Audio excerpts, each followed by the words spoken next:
Alright, today we're checking out code P305 on the 2014 to 2018 GMC Sierra 1500. Oh yeah, that sounds like shit. Hear that? So, this is what you're going to see right here. Traction control. And you're going to get a flashing check engine light showing you that one of your ignition coils has gone out. So we're going to get to the bottom of this. We're throwing a code P0300 for the 14 to 16s and P305 for the 2016 to 18s. So check this out. Let's get straight into it, guys. Alright, so just quick rundown. Driver's side, passenger side, you got 1, 3, 5, 7 on the driver's side, and you got 2, 4, 6, 8 on the passenger side. I'm getting Misfire for 5 and 7. One's closest to the firewall, so we're going to be checking those out in this video. This is your AFM side, so if you have active fuel management, where it goes from 8-cylinder to 4-cylinder, these are the 4 cylinders that deactivate, these are the 4 cylinders that stay on. That's why these parts are recommended to change out every 70 to 80,000 miles, even if you're not getting a code. So I just wanted to give you guys a quick rundown. I'm getting a bunch of stumbling. It feels like I'm going over those vibration pads that let you know that you're going off the road. So that's what it feels like. You hit the gas and it's like, ooh, shake, shake, shake, shake, like you're hitting a rumble strip. And then sometimes it just starts misfiring and bouncing around like crazy. The truck doesn't have any acceleration. It feels like I blew the head gasket. It feels very serious. So before you guys jump into head gasket or thinking you need an engine rebuild, check out your spark plugs, your wires, and your coils. Today we're gonna be using some just basic Tot Toys, you know, balling on a budget here, but we need to get this stuff replaced. So you get a pack of 8 of these for about 80 bucks. It's always recommended to go with GM genuine parts. If you're gonna do that, you're gonna have to reach out to AutoZone O'Reilly or your dealership and get your GM OEM parts. It's gonna be about 400 bucks for the set of these, or 80 bucks for the set. But at least I can get the truck going, and if it happens again in the next 3 to 5 months, I know exactly what it is and we can upgrade at that time. Anyways, let's get to work. Another thing too, we're gonna wanna disconnect the battery before we start getting going on all this stuff. So, black then red, red then black. Maybe I did that backwards. Alright, then on here when you guys are taking these out, you can barely see it, there's a red pin. This has to pop up first. So it just slides up my finger, and then behind that is another pin. You depress that pin, and that'll release the wiring. So like this, bam, there we go. All right, before we go any further, let's check that the parts match.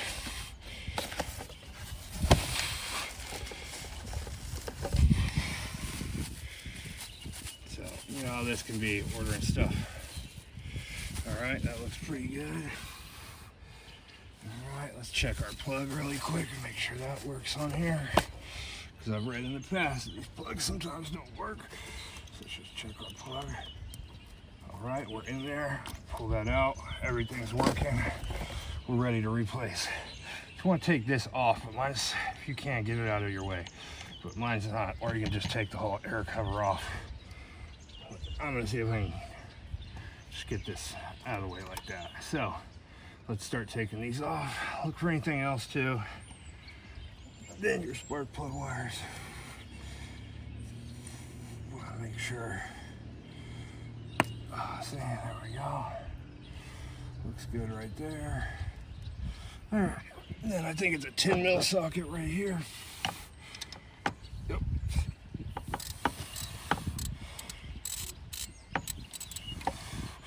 Get it. If you got an electrical ratchet, this would be a good one. They were sold out when I was in there for Christmas. So not wanting to lose any of this stuff.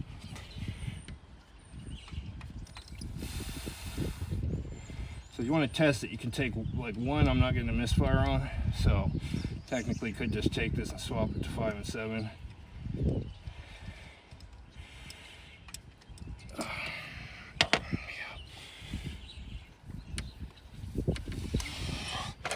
Real quick before I forget. Just put the dipstick back in. Just for now. I don't want anything getting in there.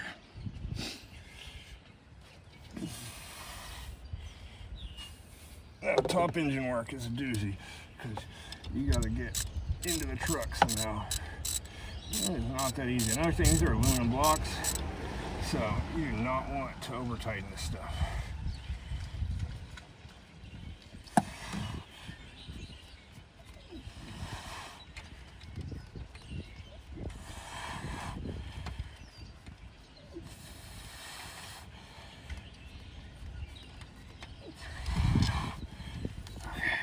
Number one out. There we go.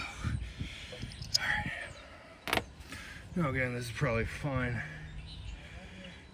Nothing's wrong with this one, so I'm going to keep it, but might as well just put the new ones in. So let's grab our new one here.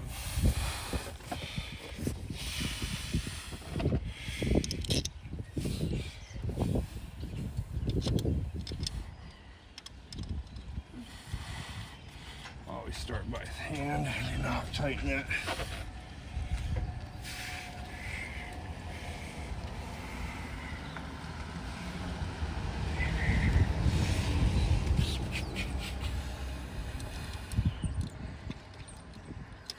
This one, I'm going to make sure our bolts are lining up. Yep.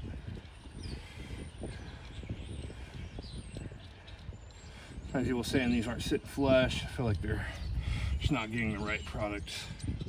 There is a square and a round. These are clearly round.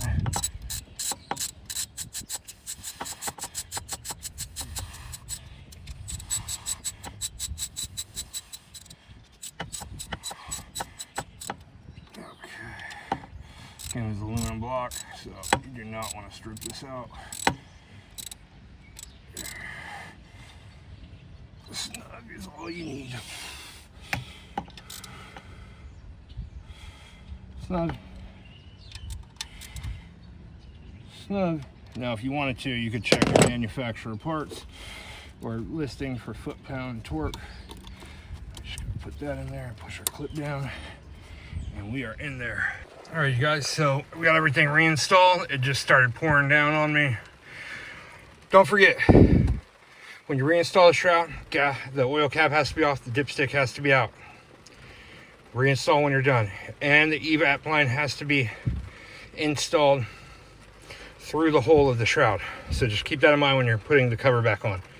Second, always connect negative and then positive when you're reconnecting your battery. So negative and then positive. Third thing, when you get in, you're going to roll all of your windows up or down, hold for 5 seconds, back up for 5, hold it once it closes for 5 seconds, repeat that for all the windows, including your sunroof, so the automatic feature will work. We're still in calibrate mode, so it says calibrate, engine light's still on, so it's mean there's a pending code. So when you see it like that stuck on, it's gonna go away, but there's still a pending code somewhere in the system. So we gotta drive it until the computer boots up. So I'm gonna go drive it, and then I'll grab my code reader after the calibration goes away and we're fully back up and operating, and computer's booted up, and we'll check for codes. And that P305, I can already feel the engine feels better than it has in a long time. Idling really strong. That idle would be jumping around if there was still a misfire. So coming back with another part here soon. All right, today we're checking out code P305.